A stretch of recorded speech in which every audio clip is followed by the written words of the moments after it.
¿Alguna vez has sentido que la vida te exige más de lo que puedes manejar?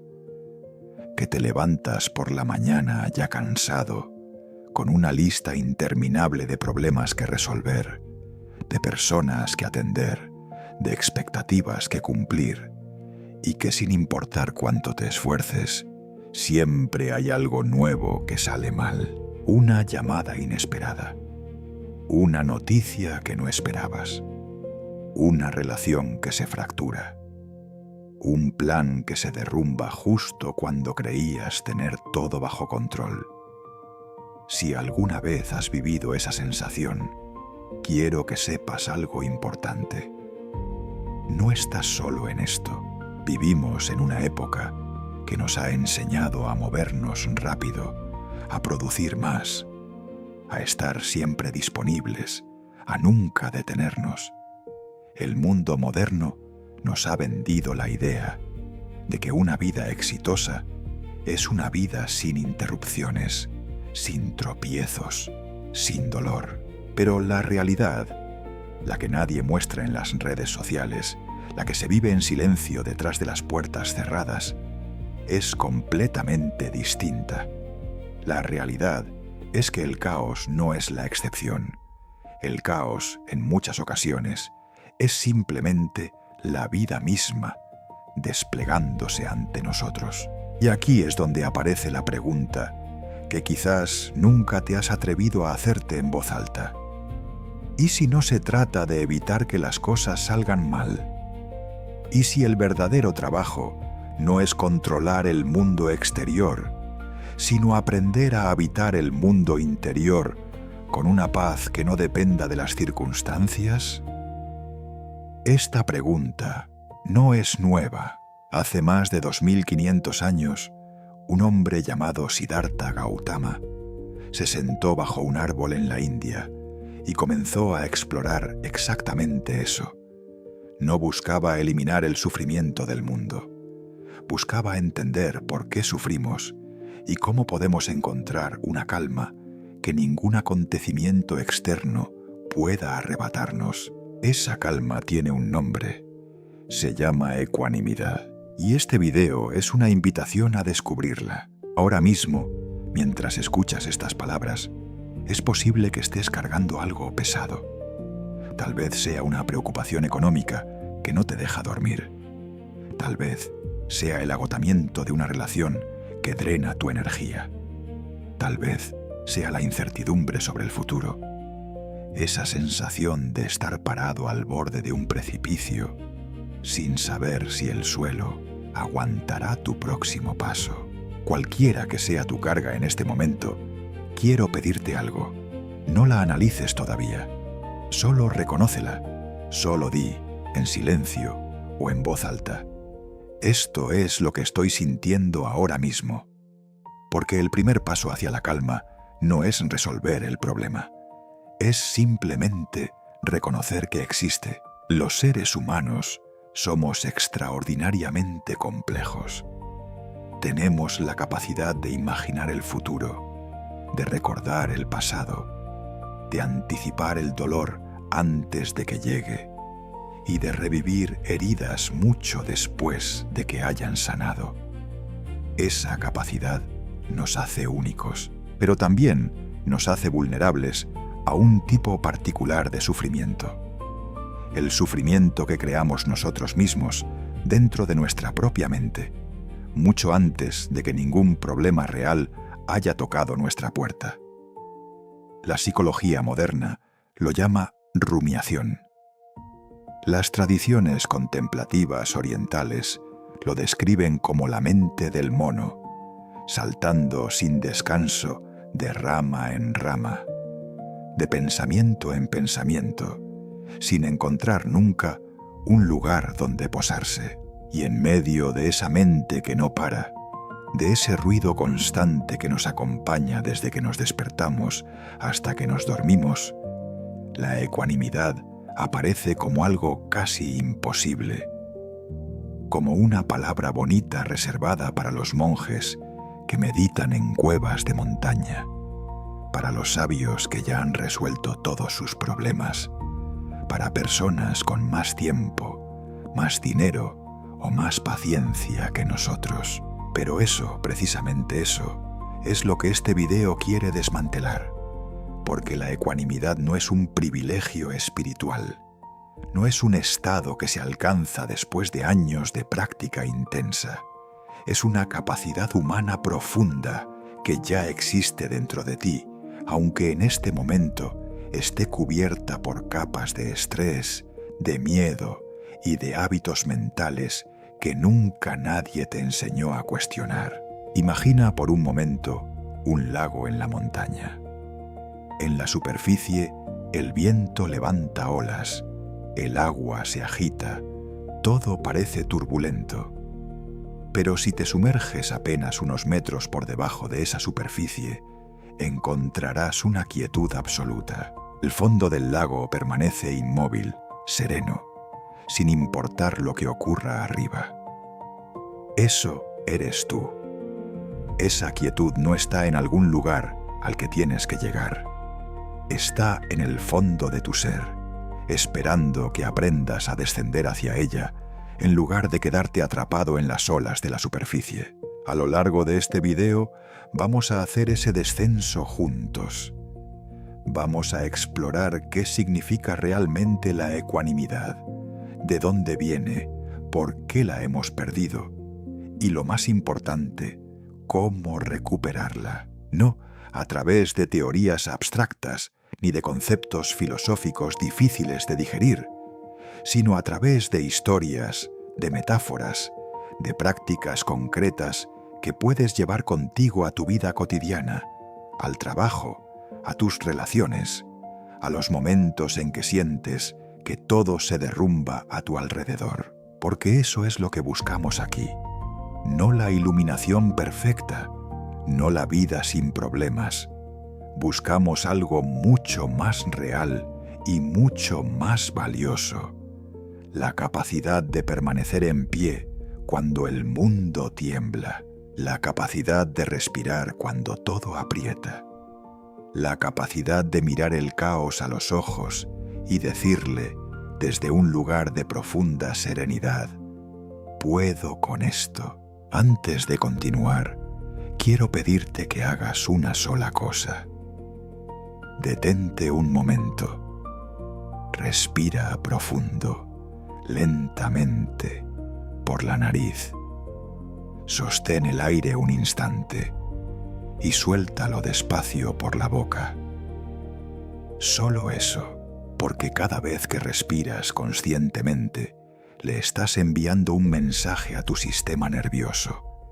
Estás a salvo. No hay peligro inmediato. Puedes soltar la tensión, aunque sea por un segundo. Y ese segundo, aunque parezca pequeño, es el principio de todo. Este viaje que estamos a punto de emprender tiene 10 pasos, 10 capítulos, 10 ventanas que se abrirán una a una para mostrarte una forma distinta de habitar tu propia vida. Cada capítulo es una pieza del rompecabezas.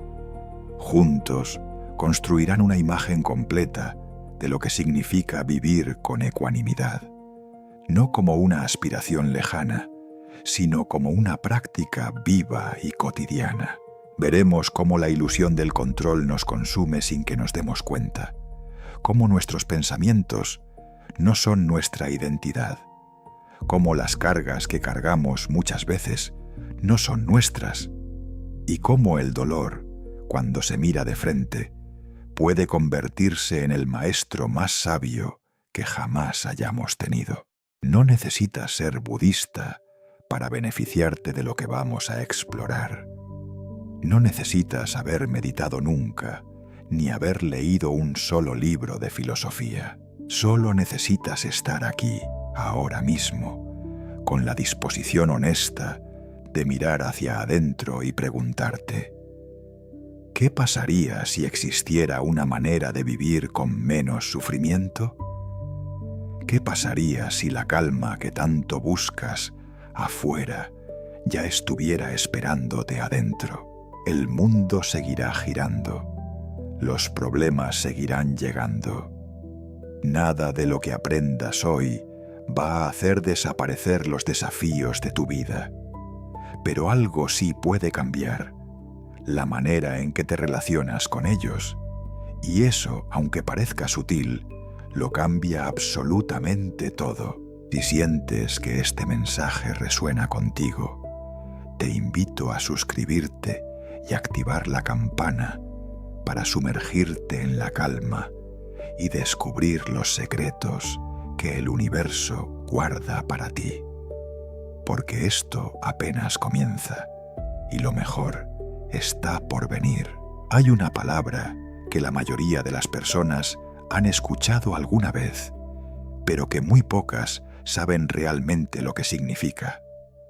Una palabra que suena a distancia, a frialdad, a algo reservado para personas que ya no sienten nada. Esa palabra es ecuanimidad. Y si en algún momento has pensado que ser ecuánime significa volverse indiferente al dolor, dejar de emocionarse, convertirse en una especie de robot espiritual que observa el mundo desde lejos sin que nada le afecte, entonces este capítulo está hecho exactamente para ti. La ecuanimidad no es indiferencia, no es anestesia emocional, no es la capacidad de no sentir el golpe cuando la vida te golpea. La ecuanimidad es algo mucho más profundo, mucho más humano y, en cierta forma, mucho más valiente que todo eso. Es la capacidad de sentir el golpe completamente, de llorar si hay que llorar, de temblar si hay que temblar, y al mismo tiempo mantener un centro interno que no se rompe. Es la diferencia entre ser arrastrado por el río y nadar en él, entre ser consumido por el fuego y aprender a caminar entre las llamas sin quemarse por dentro. Imagina por un momento un árbol en medio de una tormenta. Las ramas se doblan con violencia, las hojas vuelan en todas direcciones, el viento ruge con una fuerza que parece querer arrancarlo de raíz. Y sin embargo, el árbol no se rompe. ¿Por qué? No porque sea rígido, no porque resista la tormenta con la misma fuerza, sino porque tiene raíces profundas. Raíces que van mucho más abajo de la superficie, raíces que anclan el árbol a algo sólido e inamovible, aunque todo lo que está arriba se agite con locura. Eso es la ecuanimidad. No la ausencia de tormenta, sino la profundidad de las raíces. En sánscrito, la lengua antigua en la que se escribieron los primeros textos budistas, la ecuanimidad se llama upekkha. Esta palabra aparece en las enseñanzas del Buda como uno de los estados más elevados que un ser humano puede cultivar, junto con la bondad amorosa, la compasión y la alegría empática. Pero upekkha no significa superioridad ni desconexión. Significa ecuanimidad en el sentido más literal, ver con ojos iguales. Ver el placer y el dolor, la ganancia y la pérdida, el elogio y la crítica, con la misma apertura serena, sin aferrarse a lo agradable ni rechazar violentamente lo desagradable. Ver todo, simplemente, como parte de la misma corriente de vida. Y aquí es donde muchas personas se confunden, porque vivimos en una cultura que nos ha enseñado que las emociones fuertes son señal de pasión, de autenticidad, de intensidad vital. Que si no te desesperas cuando algo sale mal, es porque no te importa lo suficiente. Que si no reaccionas con rabia ante la injusticia, es porque eres débil o indiferente. Pero el budismo nos invita a ver esto desde otro ángulo completamente distinto. La reactividad emocional no es profundidad de sentimiento. Es, en muchos casos, simplemente miedo disfrazado de intensidad.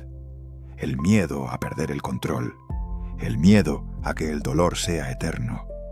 El miedo a que si no reaccionamos con fuerza, nadie notará que sufrimos. Hay una historia antigua que ilustra esto con una claridad extraordinaria. Cuenta la leyenda que un maestro zen tenía un discípulo que llegó a él completamente destrozado. Había perdido su trabajo, su relación amorosa había terminado y su madre había enfermado gravemente, todo en el mismo mes. El discípulo llegó llorando y le dijo al maestro: «Todo se ha roto a mi alrededor, no sé cómo seguir». El maestro lo miró con calma y le señaló una taza de cerámica que descansaba sobre la mesa. «Esa taza», le dijo, «ya está rota». El discípulo frunció el ceño, confundido. La taza estaba completamente entera. El maestro continuó: «Desde el momento en que fue creada, su destino era romperse. Puede ser mañana, puede ser dentro de 10 años. Pero sabiendo eso, ¿no la aprecias con más ternura? ¿No disfrutas más del té que contiene precisamente porque sabes que no durará para siempre?».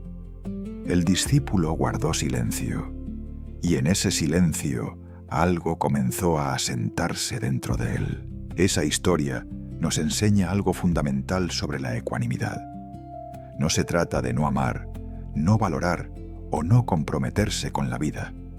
Se trata de amar, valorar y comprometerse con plena conciencia de la impermanencia, de abrazar lo que tenemos sin aferrarnos a ello como si fuera eterno, porque nada lo es. Y paradójicamente, cuando soltamos esa necesidad desesperada de que las cosas sean permanentes, empezamos a disfrutarlas con una profundidad que antes era imposible.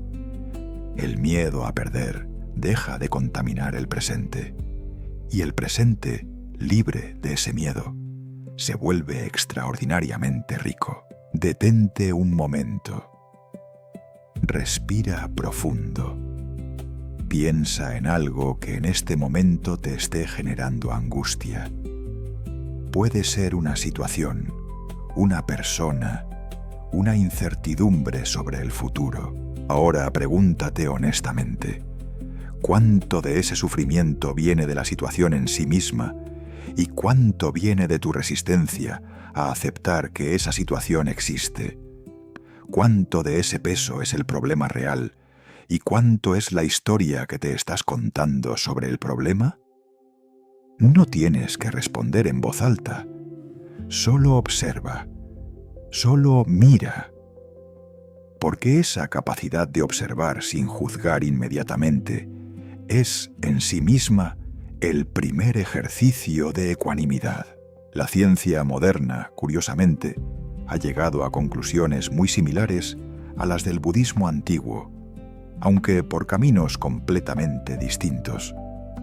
La neurociencia nos dice que cuando reaccionamos emocionalmente de manera automática y desproporcionada ante un estímulo, lo que ocurre es que la amígdala, esa pequeña estructura del cerebro que procesa el miedo y las amenazas, ha secuestrado nuestra corteza prefrontal, la parte que razona, planifica y toma decisiones sabias. A este fenómeno se le llama secuestro amigdalar. Y la práctica de la ecuanimidad, vista desde la neurociencia, es esencialmente el entrenamiento para que la corteza prefrontal recupere las riendas antes de que la amígdala haya incendiado todo a su paso. Lo que el Buda llamó upekkha hace 2500 años y lo que los neurocientíficos llaman regulación emocional, hoy son, en el fondo, la misma invitación: crear un espacio entre el estímulo y la respuesta. Ese espacio, aunque sea de un solo segundo, es donde vive la libertad. Es donde dejas de ser una marioneta de tus reacciones automáticas y empiezas a ser el autor consciente de tus respuestas. Viktor Frankl, el psiquiatra austriaco que sobrevivió a los campos de concentración nazi durante la Segunda Guerra Mundial, lo expresó de manera que quedó grabada para siempre en la historia del pensamiento humano. Entre el estímulo y la respuesta existe un espacio. En ese espacio reside nuestra libertad y nuestra capacidad para elegir nuestra respuesta. En nuestra respuesta yace nuestro crecimiento y nuestra felicidad. La ecuanimidad, entonces, no es una cualidad pasiva. No es resignación. No es decirle sí a todo sin discernimiento. Es una fortaleza activa, una presencia despierta que elige conscientemente cómo responder al mundo en lugar de simplemente reaccionar a él. Es el guerrero que respira antes de levantar la espada. Es el navegante que conoce la tormenta y en lugar de entrar en pánico, ajusta las velas.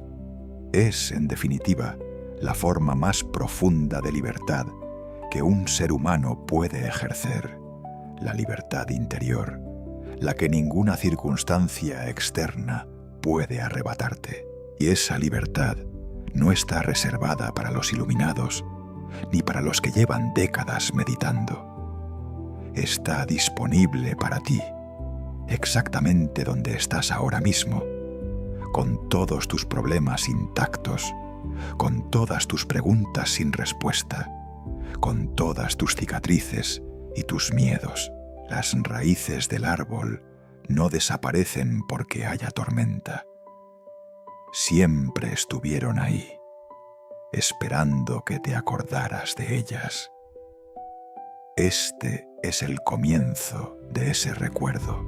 Existe una trampa en la que casi todos caemos, una y otra vez, sin darnos cuenta. Es una trampa tan bien diseñada, tan profundamente integrada en nuestra forma de pensar, que ni siquiera la reconocemos como trampa. La llamamos responsabilidad, la llamamos planificación, la llamamos ser una persona seria y comprometida con su vida. Pero debajo de todas esas etiquetas respetables se esconde algo mucho más oscuro: la necesidad desesperada de controlar todo lo que ocurre a nuestro alrededor. Y esa necesidad, más que cualquier otra cosa, es una de las fuentes más profundas de sufrimiento humano. Piénsalo por un momento.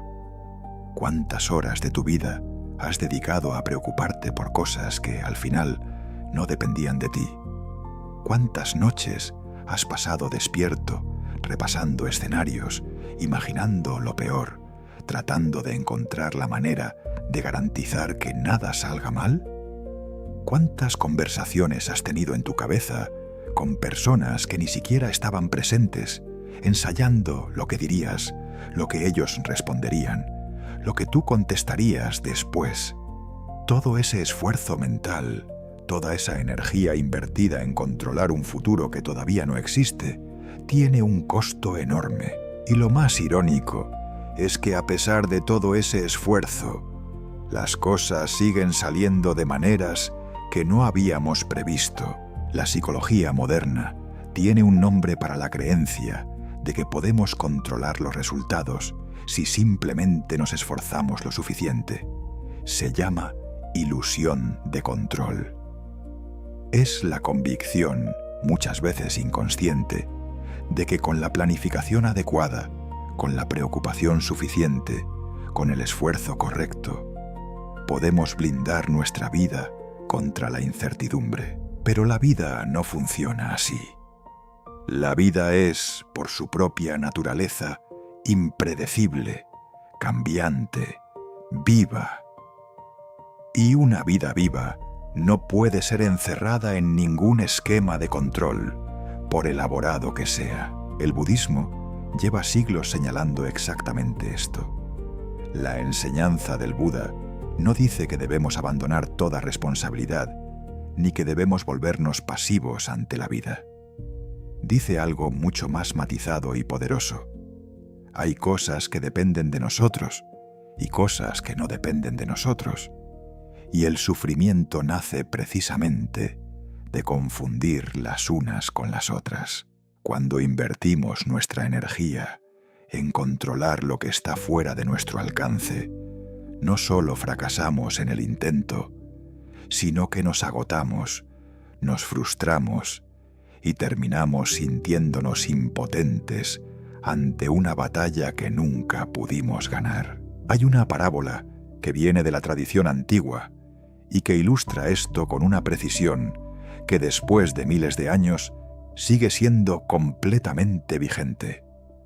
Cuenta la historia que en un pequeño pueblo vivía un granjero con su hijo. Un día, el único caballo de la familia escapó y se perdió en los montes. Los vecinos del pueblo se acercaron a darle el pésame.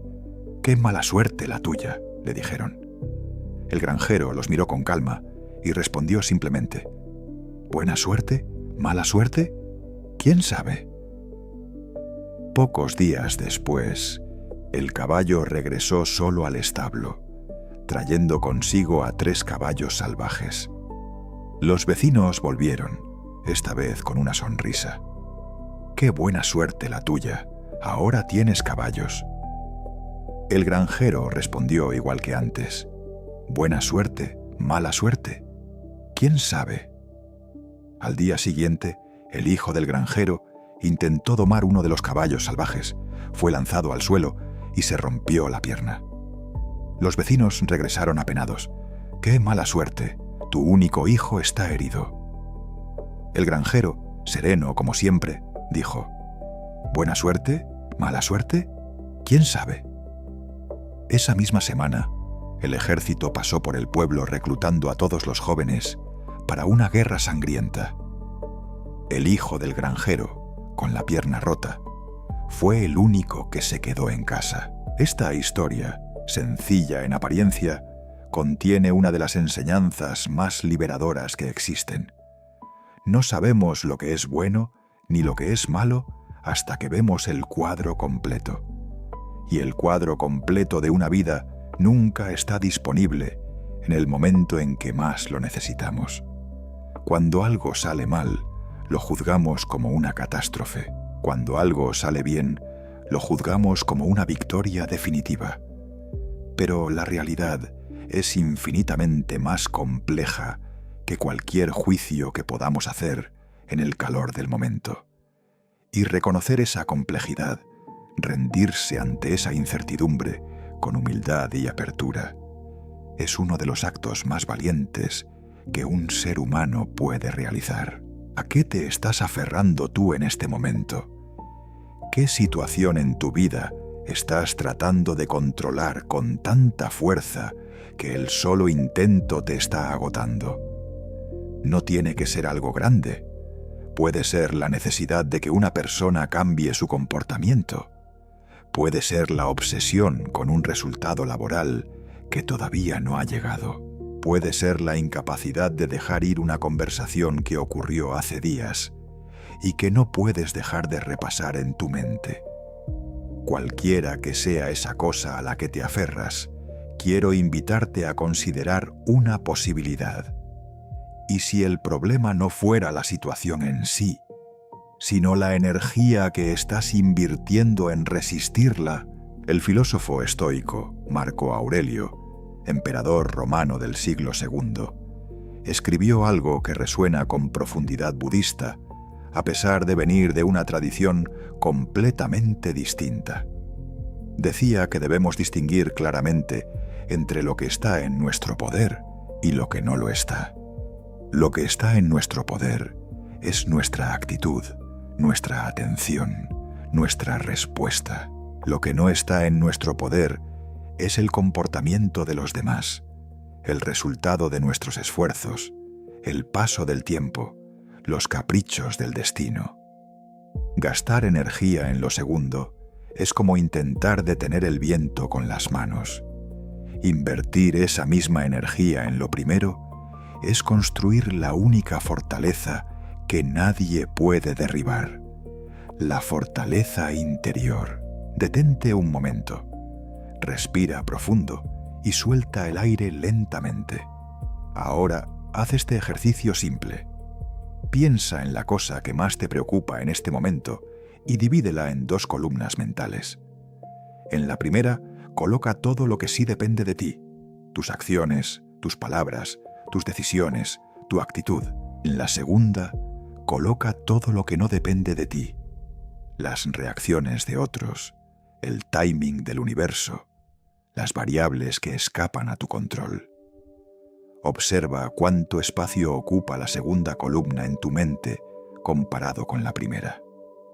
Observa cuánta energía estás invirtiendo en lo que no puedes cambiar. Y luego, con toda la gentileza que puedas reunir hacia ti mismo, pregúntate, ¿qué pasaría si simplemente soltara esa segunda columna? Soltar no significa no hacer nada.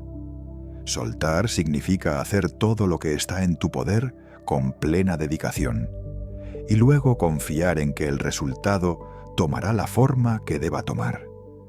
Es la diferencia entre un jardinero que planta la semilla, riega, abona y cuida la tierra, y luego espera con paciencia a que la naturaleza haga su parte, y otro jardinero que planta la semilla y luego pasa cada hora mirándola, removiendo la tierra con ansiedad, exigiendo que brote ya, ahora, exactamente como él imaginó. El primer jardinero actúa con ecuanimidad. El segundo está consumido por la ilusión de control. Y paradójicamente, ambos tienen la misma semilla en la misma tierra. La diferencia no está en lo que hacen, sino en cómo habitan la espera.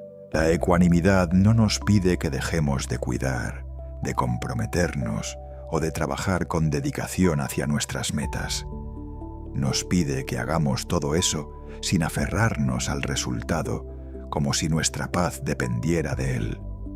Nos pide que seamos como el granjero de la parábola, presentes, tranquilos, abiertos a la posibilidad de que lo que parece un desastre sea, en realidad, el inicio de algo que todavía no podemos ver. Porque la vida, cuando se le da el espacio suficiente, tiene una sabiduría que supera con creces cualquier plan que hayamos trazado en nuestra mente. Y aprender a confiar en esa sabiduría, aunque al principio nos cueste, es el camino más directo hacia una calma que ninguna circunstancia puede arrebatarnos. Hay algo que el agua sabe y que nosotros hemos olvidado. El agua no discute con la roca que encuentra en su camino. No se detiene a lamentarse por el obstáculo. No retrocede derrotada ni se congela de frustración. Simplemente fluye alrededor, por debajo, por encima, buscando con paciencia infinita el camino que la naturaleza le ha trazado. El agua no lucha contra la realidad. La acepta, la rodea, la transforma con el tiempo. Y así, sin prisa y sin violencia, termina esculpiendo cañones en la roca más dura del planeta. Eso es lo que significa fluir. Y eso es, en esencia, lo que el budismo lleva siglos invitándonos a hacer con nuestra propia vida.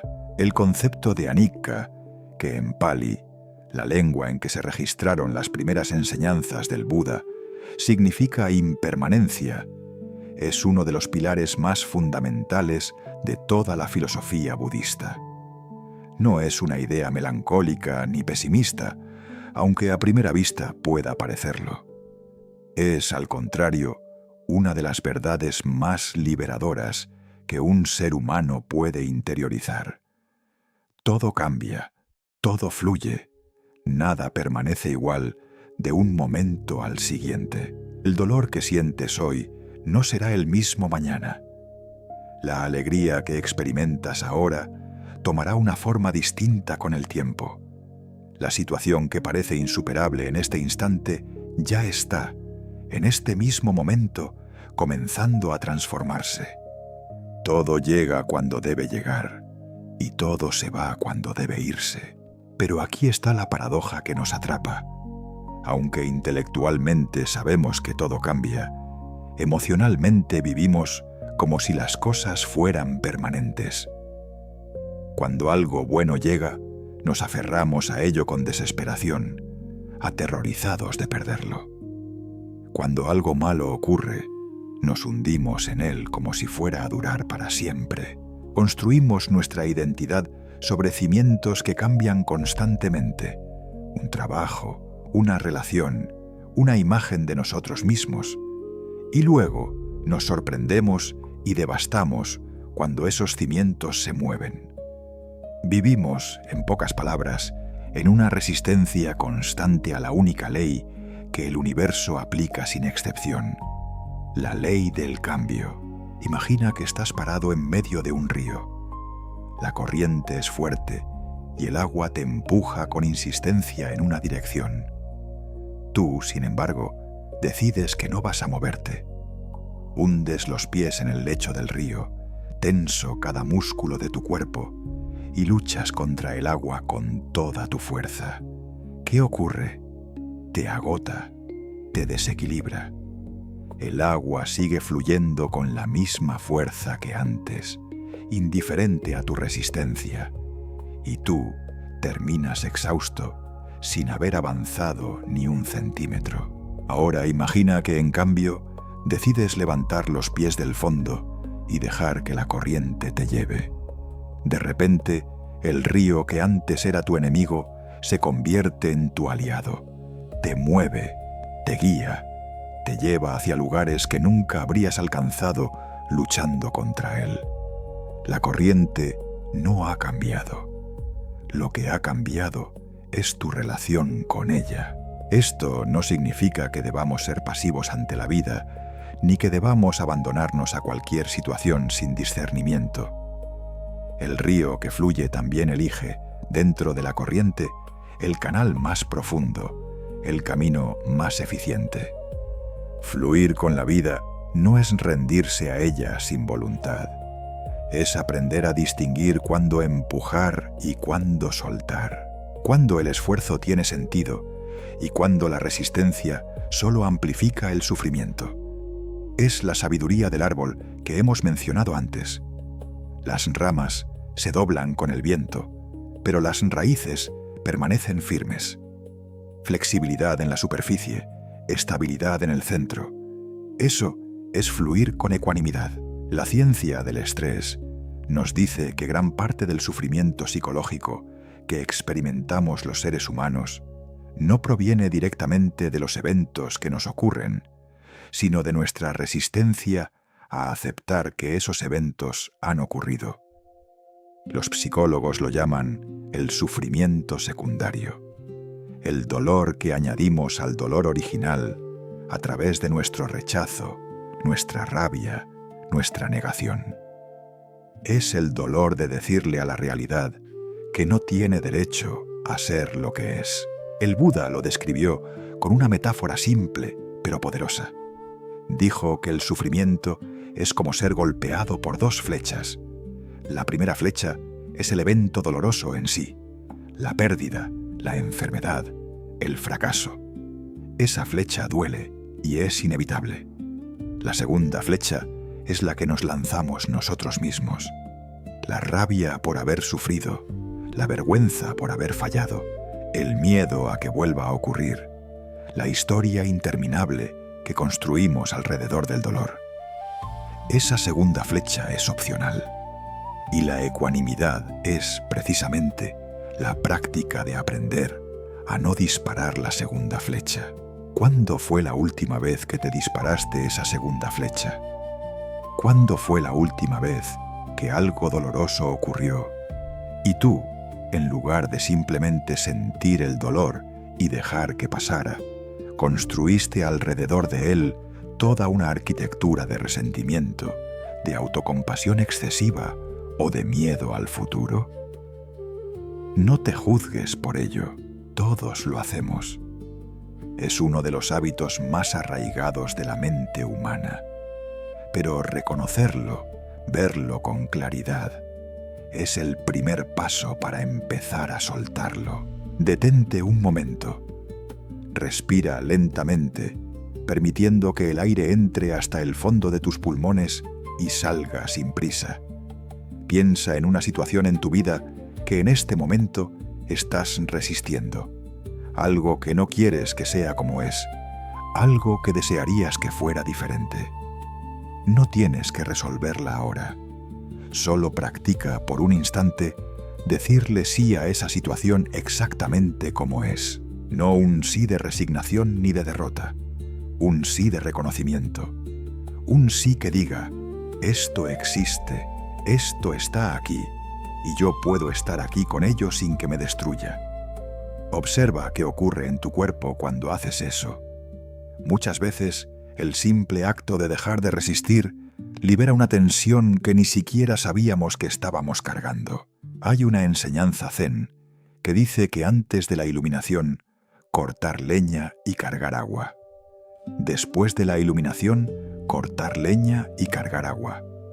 La vida no cambia sus exigencias. Los problemas no desaparecen. Las pérdidas siguen doliendo. La diferencia está en la relación interior con todo eso. El maestro que ha encontrado su centro no vive una vida sin dificultades. Vive las dificultades desde un lugar diferente, con más espacio, con más ligereza, con la certeza profunda de que la tormenta, por intensa que sea, siempre termina, y que él, como el árbol con raíces profundas, seguirá en pie cuando el cielo se aclare. Anika, la impermanencia, no es solo una enseñanza sobre el sufrimiento, es también una enseñanza sobre la belleza. Cada momento es único, precisamente porque no se repetirá jamás. El atardecer que ves hoy nunca volverá a ser exactamente igual. La conversación que tienes ahora, la persona que eres en este instante, la sensación de este momento específico, todo eso es irrepetible.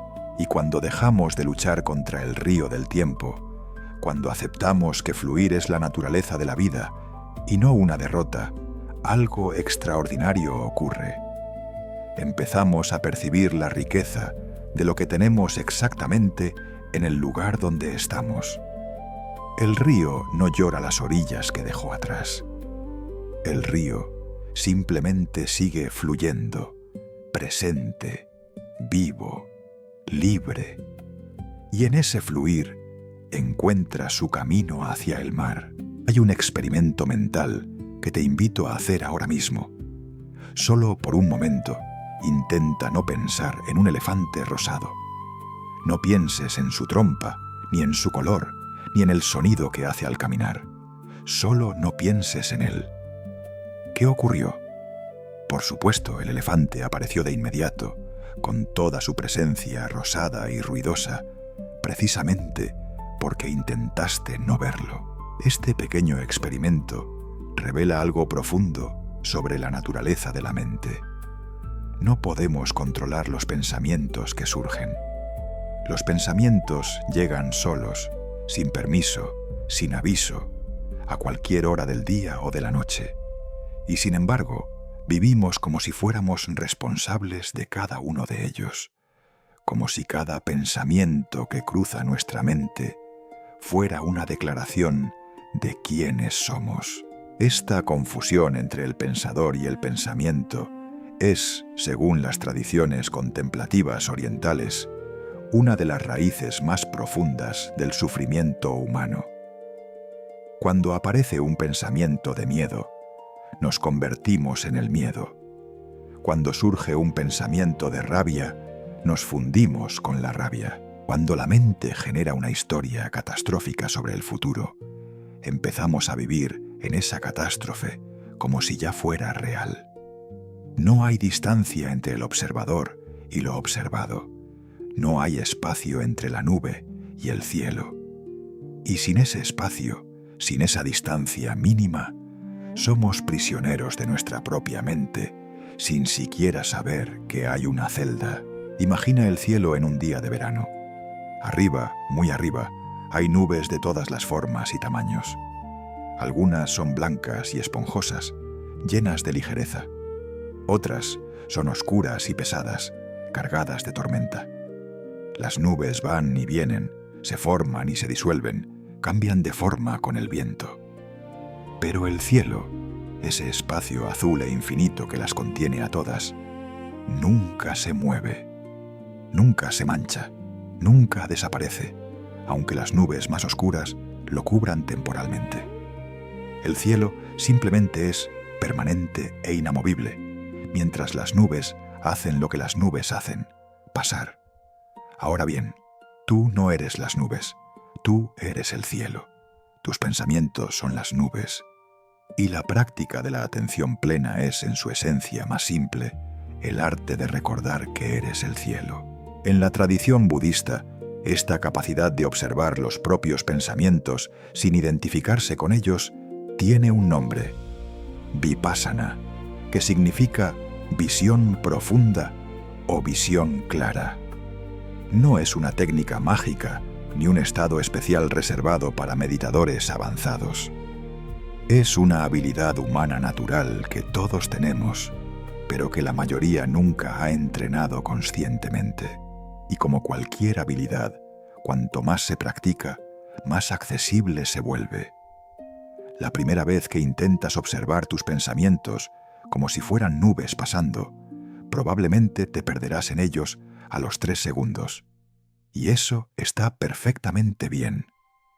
Notar que te has perdido ya es en sí mismo el acto de observar.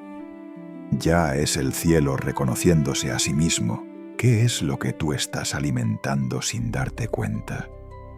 Piensa en los pensamientos que se repiten con más frecuencia en tu mente. Esos que llegan cada mañana antes de que hayas terminado el primer café. Los que aparecen en el silencio del tráfico o en los minutos previos al sueño. Son pensamientos de preocupación por el futuro. Son narrativas de resentimiento sobre el pasado. Son historias sobre lo que otros piensan de ti, sobre si eres suficiente, sobre si lo que haces tiene valor. Todos tenemos esos pensamientos recurrentes, ese jardín mental que hemos estado regando durante años sin darnos cuenta. Y lo que hemos regado, con el tiempo, se ha convertido en el paisaje habitual de nuestra mente, en lo que creemos que somos. La neurociencia confirma algo que los maestros budistas enseñaron hace 25 siglos. Los pensamientos que repetimos con mayor frecuencia crean conexiones neuronales más fuertes, caminos en el cerebro que se vuelven cada vez más automáticos, más rápidos, más difíciles de interrumpir. A esto se le llama neuroplasticidad. La capacidad del cerebro de moldearse a sí mismo según los patrones que más se repiten. Si durante años has practicado el pensamiento de que no eres suficiente, tu cerebro ha construido una autopista neuronal para ese pensamiento. No porque sea verdad, sino simplemente porque lo has repetido muchas veces. La buena noticia es que esa misma neuroplasticidad funciona en sentido contrario. Cada vez que observas un pensamiento negativo sin identificarte con él, cada vez que lo dejas pasar como una nube en lugar de instalarte en él, estás construyendo un nuevo camino neuronal. Estás, literalmente, rediseñando tu mente desde adentro. Hagamos un ejercicio juntos ahora mismo. Detente. Cierra los ojos si puedes. Respira profundo 3 veces, despacio, sin prisa. Y ahora, simplemente observa lo que ocurre en tu mente durante los próximos 30 segundos. No intentes detener los pensamientos. No intentes generar pensamientos positivos. Solo observa. Nota qué aparece. Nota cómo llega un pensamiento, cómo intenta captar tu atención. Y nota también cómo, si no te enganchas a él, comienza a disolverse por sí solo. No necesitas hacer nada con los pensamientos, solo verlos, como el cielo que ve pasar las nubes sin intentar detenerlas ni empujarlas. Cuando hayas terminado, respira una vez más y abre los ojos. Eso que acabas de hacer, aunque haya durado apenas medio minuto, es meditación. Es el inicio de la observación desapegada. Es el principio de la libertad. Uno de los maestros zen más influyentes del siglo XX, Shunryu Suzuki, dijo algo que se ha quedado grabado en la memoria de miles de practicantes. En la mente del principiante hay muchas posibilidades. En la mente del experto hay pocas. Lo que quería decir es que la mente fresca, la mente que observa sin juzgar, la mente que no está atrapada en sus propias conclusiones previas, es la mente más libre y más creativa que existe. Cuando dejamos de identificarnos con nuestros pensamientos habituales, cuando creamos ese espacio entre el observador y lo observado, de repente vemos las situaciones con una claridad que antes era imposible. Vemos opciones donde antes solo veíamos paredes. Sentimos calma donde antes solo había ruido. La reactividad emocional, esa tendencia a explotar, a cerrarse, a hundirse ante los primeros pensamientos negativos que aparecen, no es una característica fija de tu personalidad. No es quien eres. Es un hábito, un patrón aprendido. Y como todo hábito, puede transformarse con práctica consciente y paciencia genuina. La ecuanimidad no exige que tu mente se quede en silencio, porque eso es prácticamente imposible. Exige algo mucho más alcanzable, que aprendas a no creer todo lo que piensas, que puedas ver un pensamiento catastrófico cruzar tu cielo interior y decirte con calma: ahí va una nube oscura, la veo y sé que pasará. Tus pensamientos no son tú, son visitas. Algunas son bienvenidas y otras no. Algunas llegan con regalos y otras traen tormenta. Pero ninguna, absolutamente ninguna, tiene el derecho permanente de definir quién eres, ni de dictar cómo te sientes. Tú eres el espacio en el que todos esos pensamientos ocurren. Eres el cielo que los contiene sin ser consumido por ellos. Y cuanto más practiques recordarlo, más natural se volverá a habitar ese cielo, incluso cuando las nubes más oscuras lleguen a cubrirlo. Porque el cielo siempre está ahí, siempre ha estado ahí, esperando que lo recuerdes. Existe una historia que se cuenta en los monasterios budistas de todo el mundo y que después de siglos sigue siendo tan fresca y tan reveladora como el primer día. Dos monjes, uno anciano y uno joven, caminaban juntos hacia su monasterio después de un largo viaje. Al llegar a la orilla de un río, encontraron a una mujer elegantemente vestida que no podía cruzar sin arruinar su ropa. El monje anciano, sin dudarlo, la cargó en sus brazos, cruzó el río con ella y la depositó suavemente en la otra orilla. La mujer agradeció y siguió su camino. Los dos monjes continuaron caminando en silencio durante varias horas, hasta que el monje joven, que no había podido contener su incomodidad, finalmente estalló. ¿Cómo pudiste cargar a esa mujer? Nuestras reglas nos prohíben tocar a las mujeres. El monje anciano lo miró con calma y respondió: yo la dejé en la orilla hace horas. Tú la sigues cargando. Esa historia, tan sencilla en apariencia, contiene una verdad que muchos de nosotros necesitamos escuchar. Cargamos cosas que ya deberíamos haber dejado en la orilla hace mucho tiempo. Cargamos conversaciones que terminaron hace años. Cargamos rencores de personas que quizás ni recuerdan lo que hicieron. Cargamos versiones antiguas de nosotros mismos, errores que cometimos en el pasado y que seguimos juzgando con una severidad que no le aplicaríamos a ningún ser querido. Cargamos expectativas no cumplidas, sueños aplazados, promesas rotas, decepciones que se han calcificado en la arquitectura de nuestra identidad.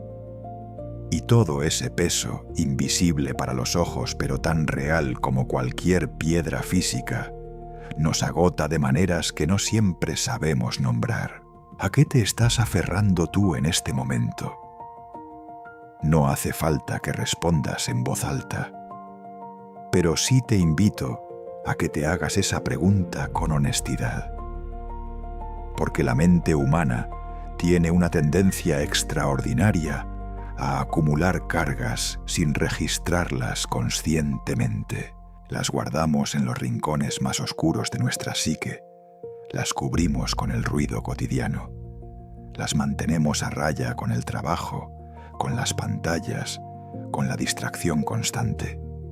Pero están ahí, y cada cierto tiempo, generalmente en los momentos de silencio o de crisis, emergen con toda su fuerza para recordarnos que nunca las soltamos realmente. El budismo tiene un concepto para este fenómeno, upadana, que se traduce aproximadamente como apego o aferramiento. No se refiere únicamente al apego a las personas o a los objetos materiales, aunque también incluye eso. Se refiere al aferramiento a cualquier cosa que la mente convierte en una condición necesaria para su bienestar. Una idea de cómo deberían ser las cosas. Una imagen de quiénes deberían ser los demás.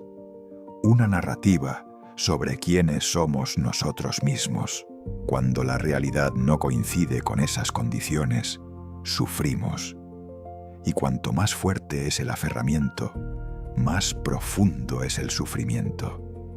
No porque la situación externa sea necesariamente terrible, sino porque la brecha entre lo que esperábamos y lo que es se vuelve insoportable. Pensemos en el resentimiento, por ejemplo. El resentimiento es quizás la carga más pesada y más silenciosa que los seres humanos cargan. Se siente como una forma de justicia. Alguien nos hizo daño, y mantener vivo ese dolor es una manera de no olvidar, de no perdonar impunemente, de preservar nuestra dignidad herida. Pero el resentimiento no daña a quien nos lastimó. Ellos, muchas veces, han seguido con su vida sin mirar atrás. El resentimiento solo nos daña a nosotros, porque vivir en él significa revivir la herida una y otra vez, invitar al pasado al presente de manera continua, gastar la energía de hoy en un conflicto que ocurrió ayer. Los maestros budistas lo describen con una imagen poderosa. El resentimiento es como tomar veneno y esperar que el otro muera. Y aquí es donde muchas personas se detienen y dicen: pero perdonar no es rendirse, no es decir que lo que ocurrió estuvo bien, no es borrar el dolor de un plumazo. Y tienen razón. El perdón genuino no es ninguna de esas cosas. El perdón, tal como lo entienden las tradiciones contemplativas, no es un regalo que le haces a quien te lastimó, es un regalo que te haces a ti mismo. Es la decisión de dejar de cargar un peso que ya no te pertenece. Es cruzar el río y dejar a la mujer en la orilla, no porque el pasado no importara, sino porque seguir cargándolo no cambia el pasado y sí destruye el presente. Detente un momento. Respira profundo, sintiendo cómo el aire llena tu pecho y lo expande. Ahora piensa en algo, una situación, una persona, un error propio, que sigues cargando aunque ya haya quedado atrás. No tienes que resolver nada todavía. Solo identifícalo. Solo ponle nombre con honestidad. Esto es lo que sigo cargando. Nota cómo se siente en el cuerpo ese reconocimiento. Muchas veces hay una tensión en el pecho, un peso en los hombros, una contracción en el estómago. Ese es el peso haciéndose visible. Y a veces, simplemente reconocerlo ya afloja algo. Ya es el inicio del soltar. Las cargas que cargamos sin darnos cuenta no son solo resentimientos hacia otros. También son las expectativas que tenemos sobre nosotros mismos y que nunca declaramos explícitamente. La idea de que a estas alturas de tu vida deberías haber llegado más lejos. La sensación de que no eres suficientemente paciente, suficientemente exitoso, suficientemente estable, suficientemente feliz. Estas cargas son particularmente insidiosas porque se disfrazan de motivación, de exigencia sana, de ambición legítima. Pero debajo de ellas, muchas veces, hay una voz que simplemente dice: no eres suficiente. Y esa voz, si se la escucha de cerca, lleva el acento de alguien de nuestro pasado. Un padre, un maestro, una sociedad entera que nos enseñó a medir nuestro valor en función de lo que producimos. El jardín de la mente crece exactamente lo que sembramos en él. Si sembramos resentimiento, cosechamos amargura. Si sembramos perfeccionismo sin compasión, cosechamos agotamiento y vergüenza. Si sembramos la historia de que el mundo nos debe algo, cosechamos una espera perpetua que nunca se satisface. Pero si comenzamos, con paciencia y con ternura, a sembrar la práctica del soltar, algo lentamente comienza a cambiar. El jardín no se transforma de la noche a la mañana. Las raíces viejas son profundas y resistentes, pero con cada acto consciente de dejar ir, con cada momento en que elegimos no seguir cargando lo que ya no nos pertenece, el suelo se aligera un poco más. Soltar no ocurre en un instante de decisión heroica. Ocurre en pequeños gestos cotidianos y repetidos. Ocurre cada vez que sientes el impulso de revivir una vieja herida y eliges respirar en lugar de sumergirte en ella. Ocurre cada vez que la mente va al pasado y tú, con gentileza, la traes de vuelta al presente. Ocurre cada vez que te permites ser exactamente quien eres en este momento, con tus cicatrices y tus contradicciones y tus preguntas sin responder, sin exigirte ser distinto antes de merecer paz. El monje anciano cruzó el río y dejó a la mujer en la orilla. No pensó en ello el resto del día. No necesitaba hacerlo. La había cargado cuando era necesario y la había soltado cuando era el momento. Eso, en su simplicidad aparente, es uno de los actos más profundos de libertad que un ser humano puede practicar. Nadie elige el dolor. Nadie se despierta por la mañana deseando que ese sea el día en que todo se rompa, en que llegue la noticia que cambia el rumbo de su vida, en que la persona amada diga las palabras que no tienen vuelta atrás. El dolor llega sin permiso, sin preparación, sin manual de instrucciones. Y cuando llega, la reacción más natural del mundo es querer que se vaya lo antes posible, evitarlo, anestesiarlo, llenarlo de ruido y de actividad para no tener que mirarlo de frente. Vivimos en una cultura que trata el dolor como un error del sistema, como algo que debe ser corregido cuanto antes, como una señal de que algo ha salido terriblemente mal. Pero ¿y si el dolor no fuera un error? ¿Y si fuera, en realidad, uno de los maestros más sabios que la vida puede enviarnos? Esta idea puede sonar extraña, incluso cruel, cuando uno está en medio del sufrimiento. Cuando has perdido algo o a alguien que amabas profundamente. Cuando un proyecto en el que pusiste todo tu esfuerzo se derrumba. Cuando sientes que el suelo desaparece bajo tus pies. Lo último que quieres escuchar es que esto es una lección.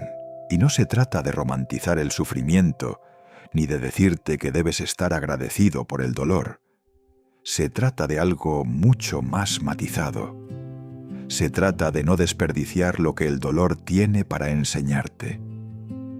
Porque el dolor, cuando se lo mira con valentía y con apertura, casi siempre señala hacia algo real, hacia algo que importa, hacia algo que estaba pidiendo atención mucho antes de que la crisis llegara.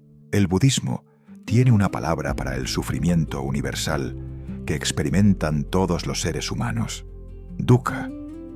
Esta palabra se traduce comúnmente como sufrimiento, pero su significado original es más preciso y más poético.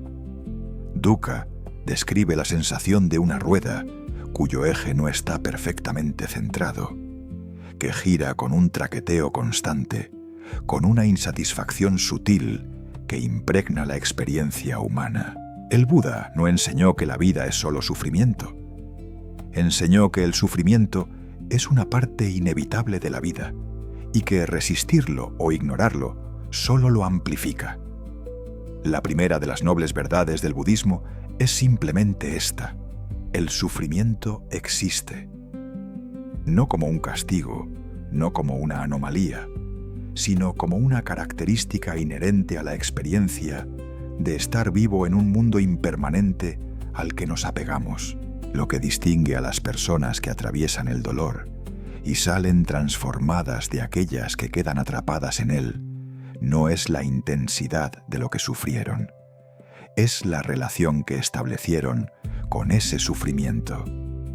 Hay quienes ante la pérdida se cierran para no volver a abrirse.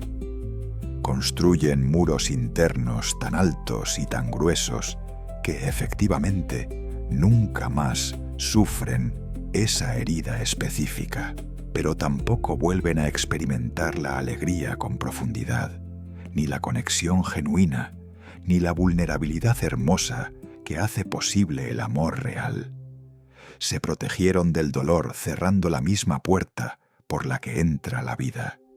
Y hay quienes ante esa misma pérdida eligen el camino más difícil y más fértil: atravesar el dolor conscientemente, sin apresurarlo, sin dramatizarlo, dejando que les enseñe lo que vino a enseñar. Hay un proverbio japonés que dice: caer 7 veces, levantarse 8. Pero lo que ese proverbio no menciona, lo que queda en el espacio entre la caída y el levantarse, es el momento en que uno está en el suelo. Ese momento también importa. Ese momento también tiene valor.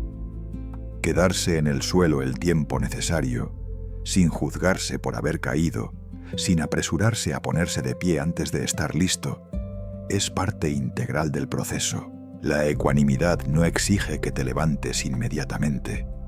Exige que, mientras estás en el suelo, no te convenzas de que ese es tu lugar permanente, que mantengas, aunque sea como una pequeña llama en el viento, la certeza de que esto también pasará, que el suelo de hoy no es el techo de tu vida. Piensa en los momentos más difíciles que has vivido hasta ahora, esos momentos que en su momento sentiste que no podrías superar, las noches que parecían no tener fin, las pérdidas que creíste que te romperían para siempre. Y ahora mira hacia atrás con honestidad. ¿Qué te dejaron esos momentos, además de las cicatrices? ¿Qué aprendiste sobre ti mismo en esos períodos oscuros que no podrías haber aprendido en ningún otro lugar? Casi siempre, si miramos con suficiente honestidad, encontramos que los períodos de mayor dolor fueron también los períodos de mayor crecimiento. No porque el dolor sea bueno en sí mismo, sino porque nos arrancó de la comodidad del automatismo y nos obligó a preguntar preguntas que nunca nos habríamos hecho desde la comodidad.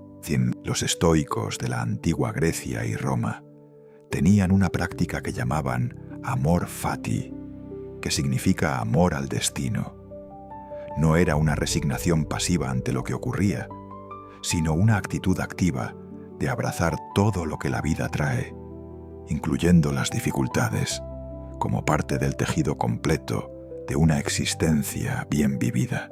Marco Aurelio, ese emperador romano del siglo II que gobernaba un imperio, mientras escribía en su diario reflexiones de una profundidad filosófica extraordinaria, lo expresó así: el obstáculo en el camino se convierte en el camino.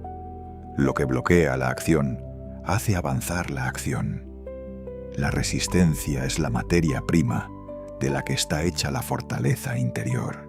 Detente un momento, respira profundo y suelta el aire lentamente. Piensa en algo doloroso que estés atravesando ahora mismo o que hayas atravesado recientemente. Y en lugar de preguntarte cuándo terminará o cómo evitarlo, prueba a hacerte esta pregunta distinta. ¿Qué me está mostrando esto? No lo que debería ser diferente, no quién tiene la culpa, no cómo debería haber sido, sino qué te está mostrando esta experiencia sobre ti mismo, sobre lo que valoras, sobre lo que necesitas, sobre lo que ha llegado el momento de transformar. Esta pregunta no es fácil, requiere una valentía silenciosa.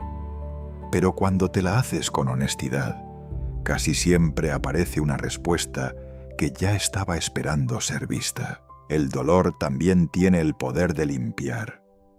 De la misma forma en que el fuego en los bosques, aunque destruye árboles viejos y crea un paisaje de cenizas, fertiliza el suelo para que brote una vegetación más diversa y más vigorosa que la que había antes.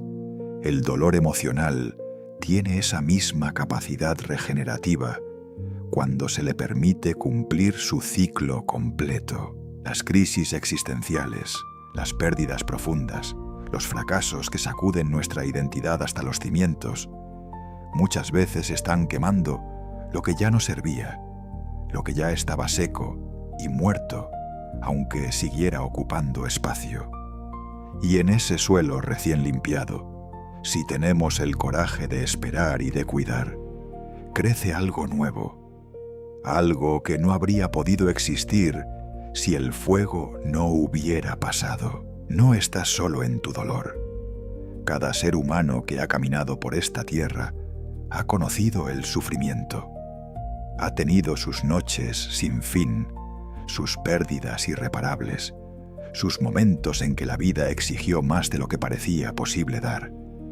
Y la mayoría, de una manera u otra, encontró el camino de regreso hacia sí mismos, no porque el dolor desapareciera, sino porque aprendieron, poco a poco, a caminar con él en lugar de huir de él.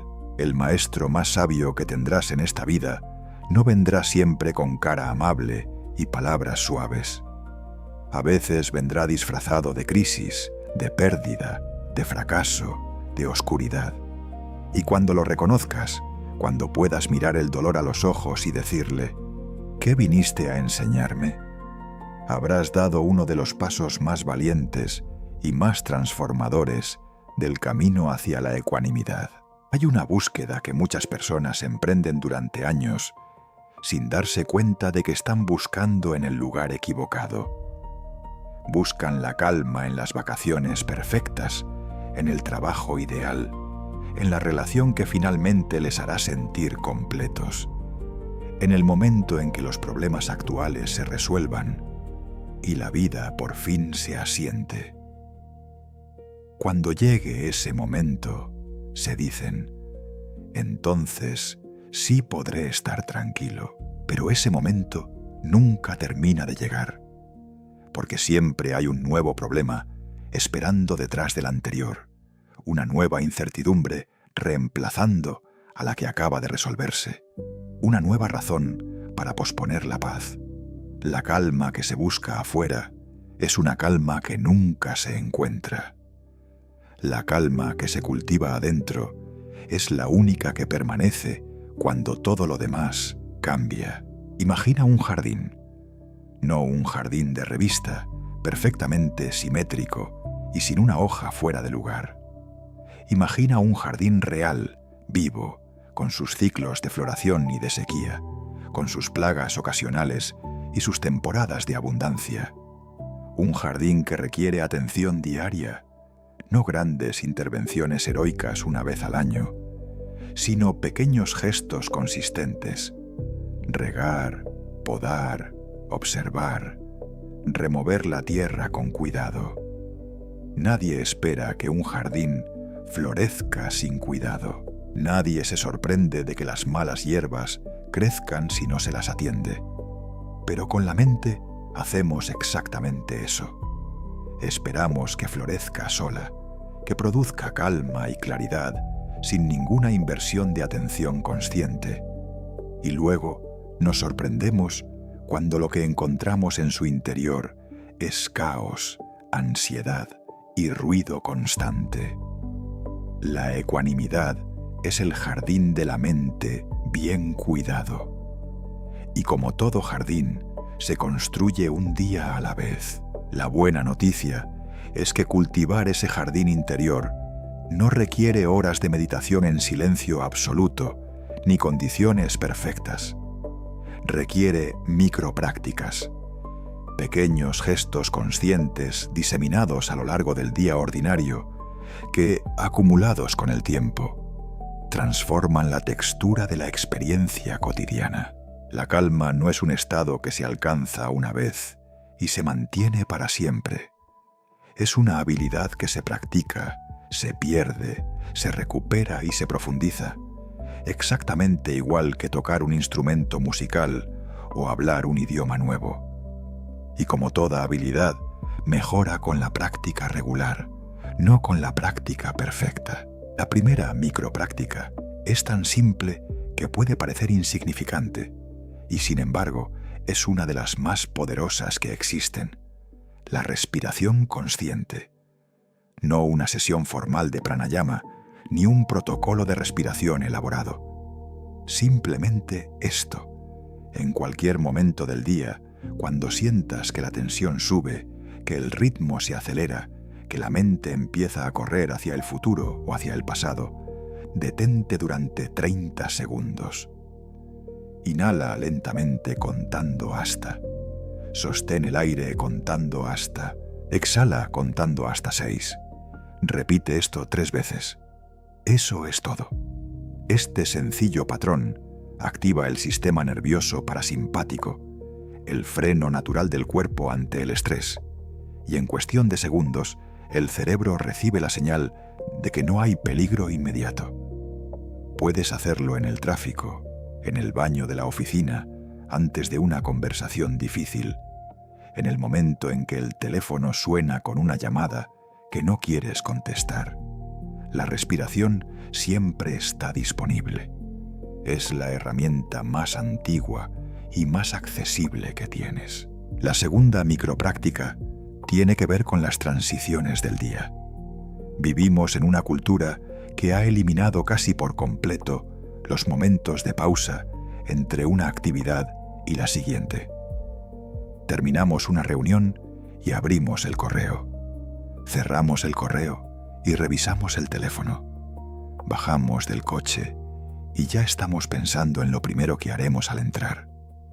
Estas transiciones sin pausa acumulan tensión de una manera que rara vez reconocemos, porque cada actividad llega con el residuo emocional de la anterior sin que hayamos tenido tiempo de procesarlo. La práctica es simple.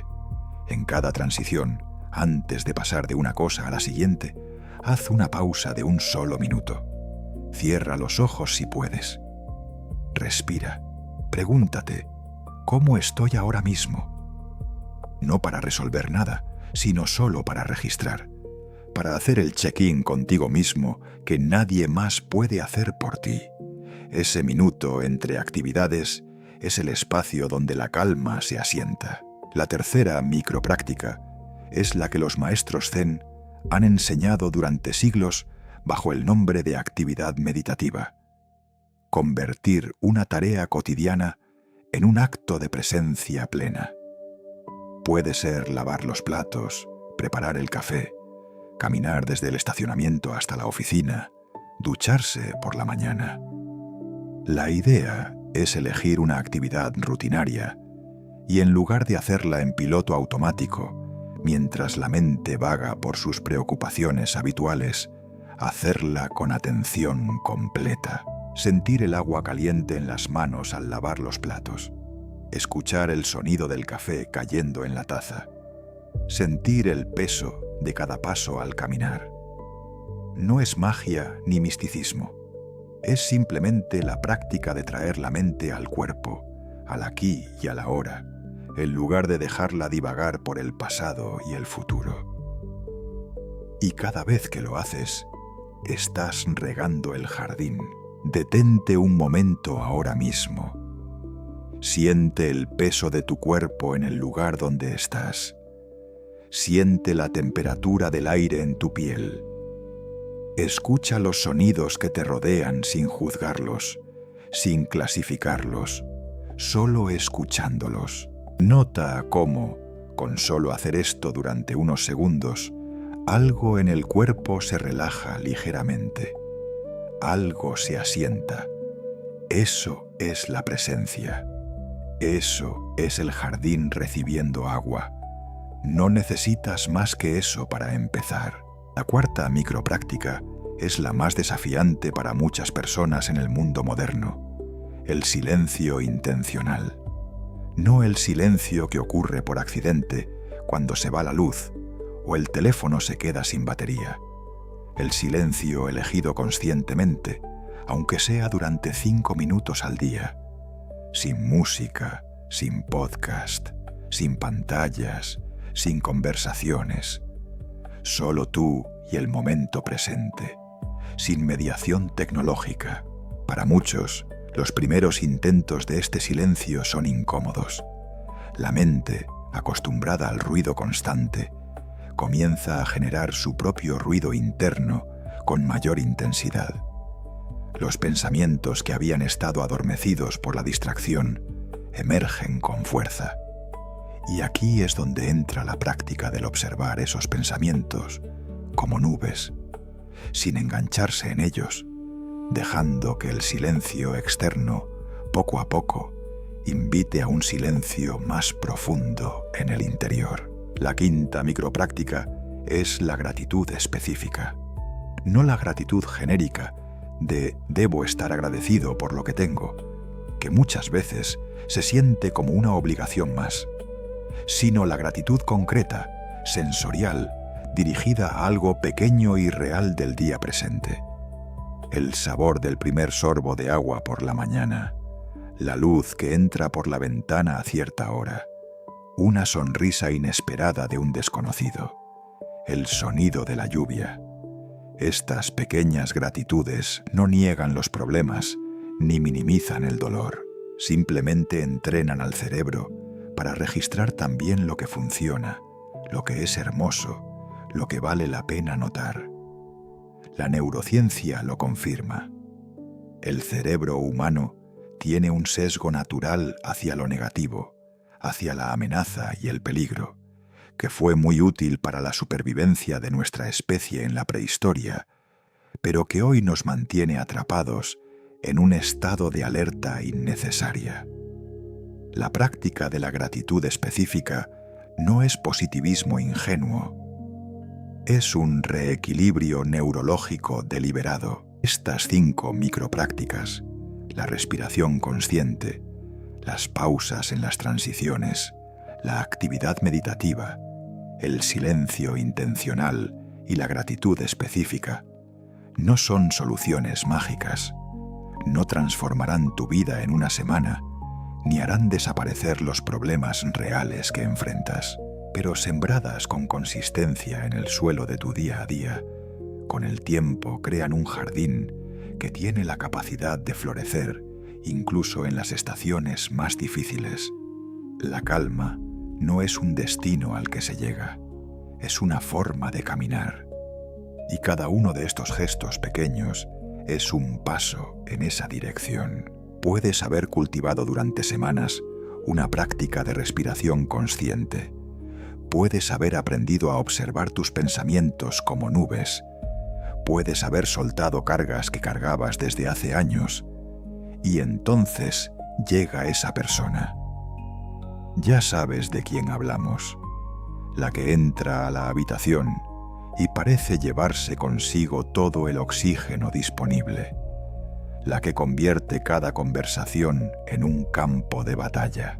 La que tiene una habilidad casi sobrenatural para encontrar exactamente el punto donde más duele y presionar con precisión milimétrica.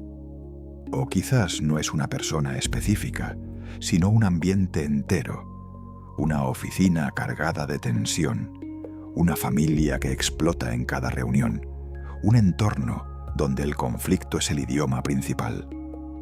Mantener la ecuanimidad en soledad es un desafío. Mantenerla en medio de otras personas que han perdido la suya es uno de los ejercicios más exigentes y más transformadores que existen. Lo primero que necesitamos entender es un principio que parece simple, pero que cambia radicalmente la manera en que nos relacionamos con los conflictos. El comportamiento de los demás es siempre, sin excepción, un reflejo de su propio estado interior, no una declaración sobre tu valor como persona. Cuando alguien te habla con crueldad, está expresando su propio dolor. Cuando alguien te provoca, está revelando su propia inseguridad. Cuando alguien intenta arrastrarte a su caos emocional, no lo hace porque seas el problema, sino porque en su interior hay una tormenta que no sabe cómo manejar sola. Esto no significa que el comportamiento de los demás sea aceptable, ni que debas tolerarlo todo sin límites.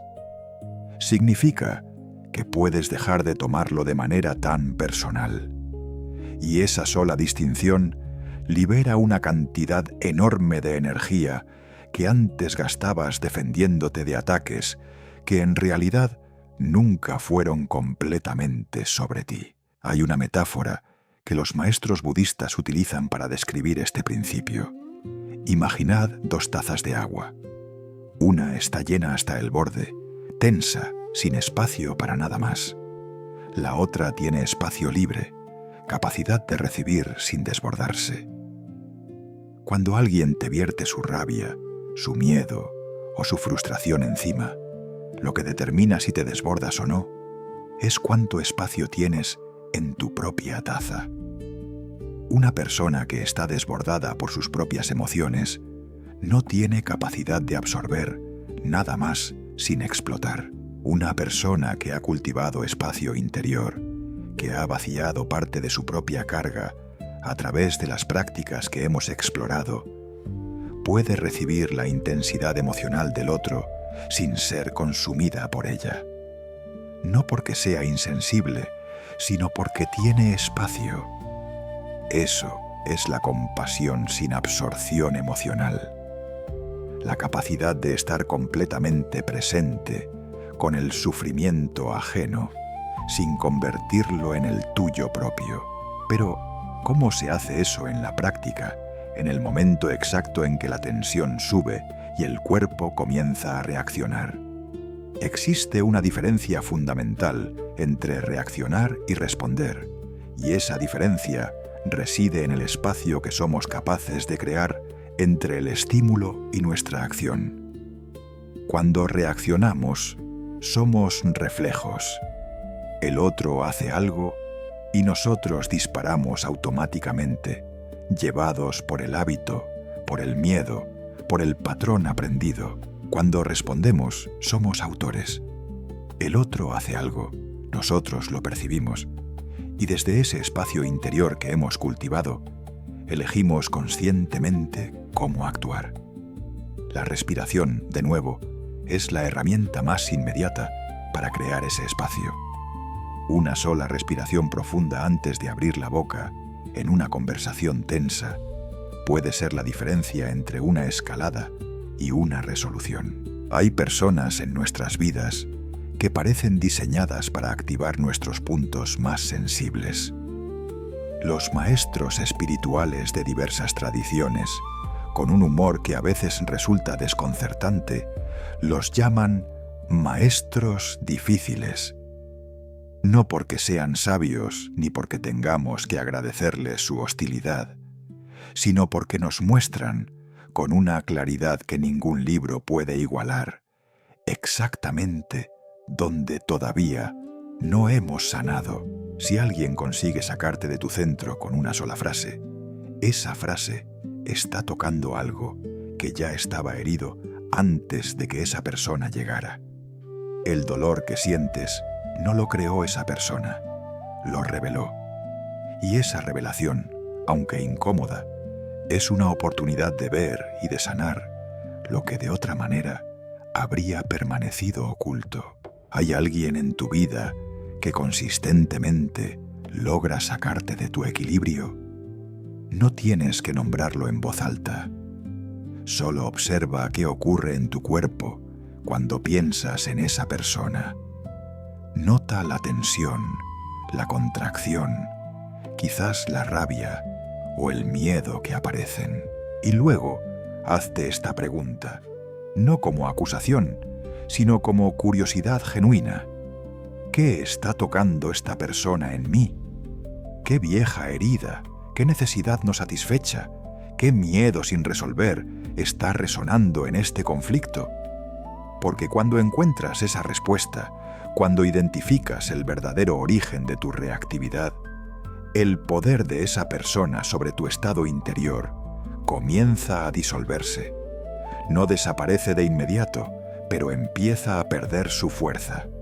La luz siempre debilita a las sombras. Existe también una habilidad que los practicantes de mindfulness llaman el espacio del testigo. La capacidad de observar una situación conflictiva desde una perspectiva ligeramente elevada, como si fueras un observador sereno en lugar de un participante reactivo. Imagina que estás en medio de una discusión acalorada y de repente, en lugar de estar completamente inmerso en el contenido de la discusión, llevas una pequeña parte de tu atención hacia arriba, hacia esa parte de ti que observa sin juzgar, esa parte que puede ver. Hay dos personas en tensión. Las dos están sintiendo algo intenso. Las dos están haciendo lo mejor que pueden desde el lugar donde están. No es disociación ni huida. Es una ampliación de la conciencia que te permite estar presente en la situación sin ser completamente consumido por ella. Es difícil al principio. Con práctica se vuelve un recurso invaluable. La compasión es la otra cara de este proceso. No la compasión sentimental que confunde amar con aprobar, ni la compasión que se sacrifica a sí misma en nombre de los demás. La compasión ecuánime que enseña el budismo es la que puede mirar el dolor ajeno con ternura genuina y al mismo tiempo mantener límites claros y sanos. Puedo comprender que estás sufriendo sin permitir que tu sufrimiento se descargue sobre mí de maneras dañinas. Puedo sentir empatía por tu dificultad sin perder de vista mi propio centro. Esta forma de compasión no es frialdad ni distancia. Es, paradójicamente, la forma más profunda de presencia que podemos ofrecer a otro ser humano, porque viene desde un lugar de plenitud en lugar de un lugar de miedo o de culpa. Y luego están los ambientes, no solo las personas individuales, sino los contextos enteros que drenan la energía y la paz interior. Una oficina de alta presión, una familia con dinámicas crónicas de conflicto, un grupo social donde la negatividad es el vínculo que une.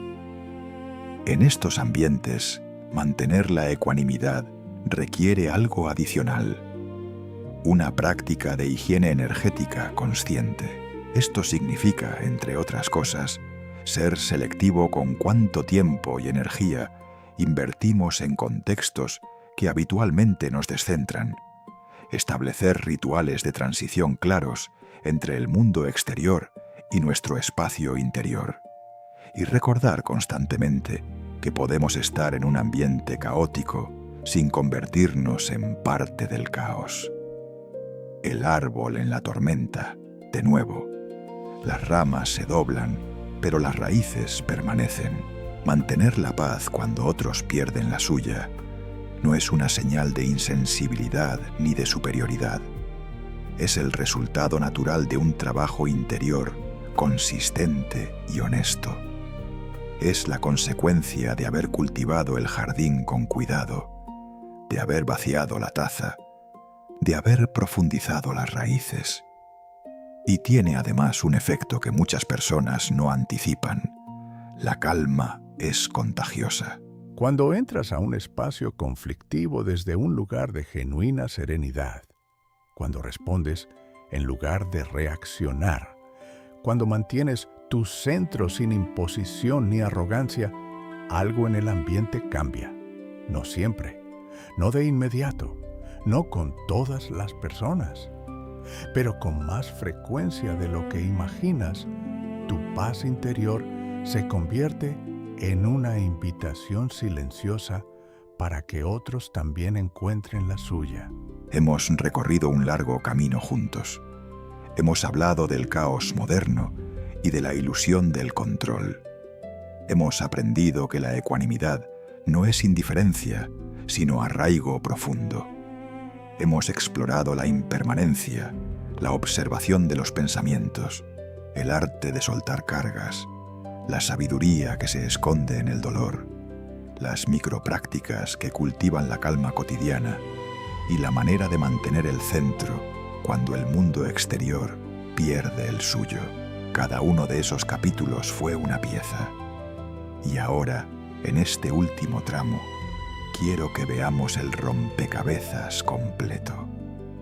Quiero que veas lo que se forma cuando todas esas piezas encajan. Lo que se forma es esto: una vida vivida desde el centro.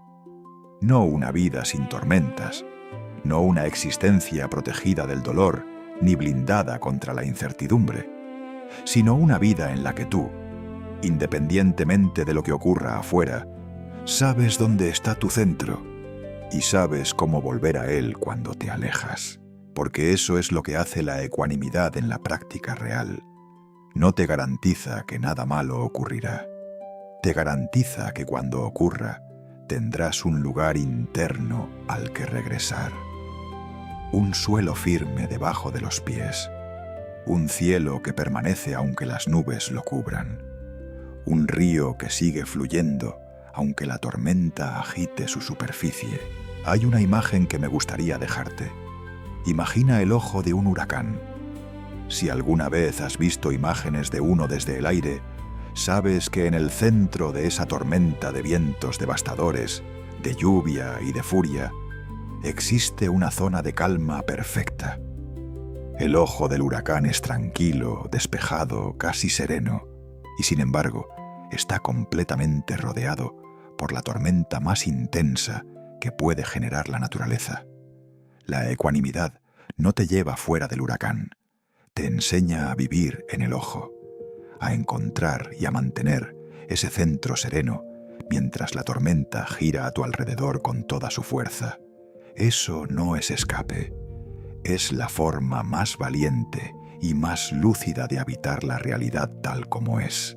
A lo largo de este viaje, hemos aprendido que el sufrimiento, en gran medida, no viene directamente de las circunstancias externas, sino de nuestra relación con ellas, de la resistencia a lo que es, del aferramiento a lo que fue o a lo que queremos que sea, de la confusión entre los pensamientos y la identidad, de las cargas que seguimos cargando mucho después de haber cruzado el río. Cada una de esas fuentes de sufrimiento tiene su antídoto, y todos esos antídotos apuntan en la misma dirección, hacia adentro, hacia ese espacio interior que siempre ha estado disponible, esperando que te acuerdes de él en medio del ruido. Pero quiero ser honesto contigo en algo importante. El camino de la ecuanimidad no es lineal. No es una escalera que se sube peldaño a peldaño hasta llegar a la cumbre de la serenidad permanente. Es más parecido a las mareas. Hay momentos de avance y momentos de retroceso. Días en que el centro se siente cercano y accesible, y días en que la tormenta te arrastra y apenas puedes respirar. Habrá momentos en que todo lo que has aprendido parezca haberse evaporado, en que reaccionarás exactamente como solías hacerlo antes, en que el viejo hábito del miedo o la rabia tome el control antes de que puedas notarlo. Y en esos momentos, lo más importante que puedes recordar es esto: recaer no es fracasar. Notar que recaíste ya es el retorno al centro, ya es la práctica. Los maestros más sabios de todas las tradiciones contemplativas del mundo comparten una característica que a veces sorprende a sus estudiantes. No son perfectamente serenos en todo momento. Sienten el dolor, se enojan a veces, se entristecen ante la pérdida. La diferencia no está en que no sienten, sino en que no se pierden en lo que sienten. Saben que el pensamiento es una nube y no el cielo. Saben que la emoción es una ola y no el océano. Y saben, con una certeza que viene de la experiencia repetida y no solo de la teoría, que toda tormenta, absolutamente toda tormenta, termina. Esta verdad, tan simple que casi parece trivial, es en realidad una de las anclas más poderosas que existen para la mente humana en momentos de crisis. Esto también pasará. Detente ahora mismo. Respira profundo, con toda la intención que puedas reunir en este momento. Siente el aire entrar, sentirte llenar, y luego suéltalo lentamente, como quien suelta algo que ya no necesita cargar. Piensa en todo lo que has atravesado en tu vida hasta este punto. Las tormentas que juraste que no podrías sobrevivir y que sin embargo sobreviviste.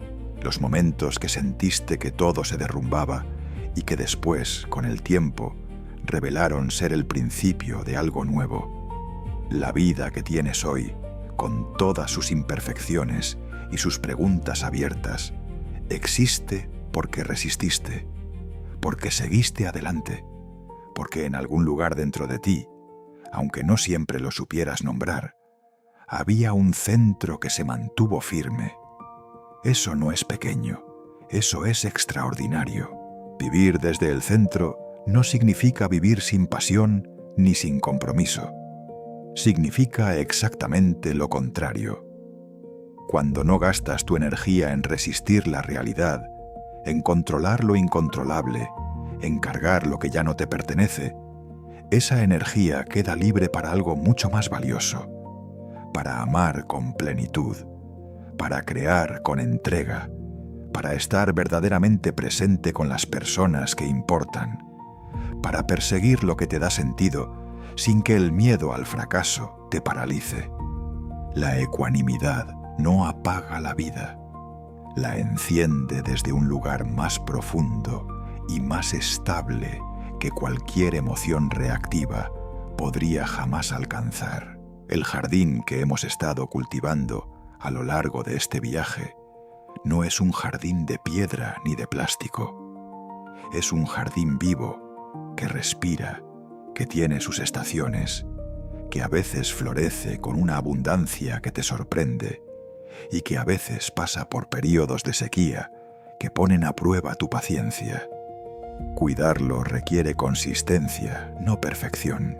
Requiere la decisión renovada cada día, o cada hora si es necesario, de regresar al centro, de respirar antes de reaccionar, de observar antes de juzgar, de soltar antes de que el peso se vuelva insoportable, de recordar una y otra vez que eres el cielo y no las nubes, el océano y no las olas, el ojo del huracán y no los vientos que giran a su alrededor.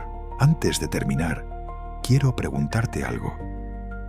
No para que respondas ahora, sino para que te lo lleves contigo como una semilla. ¿Qué cambiaría en tu vida si comenzaras a tratarte con la misma compasión ecuánime con la que hemos hablado de tratar a los demás?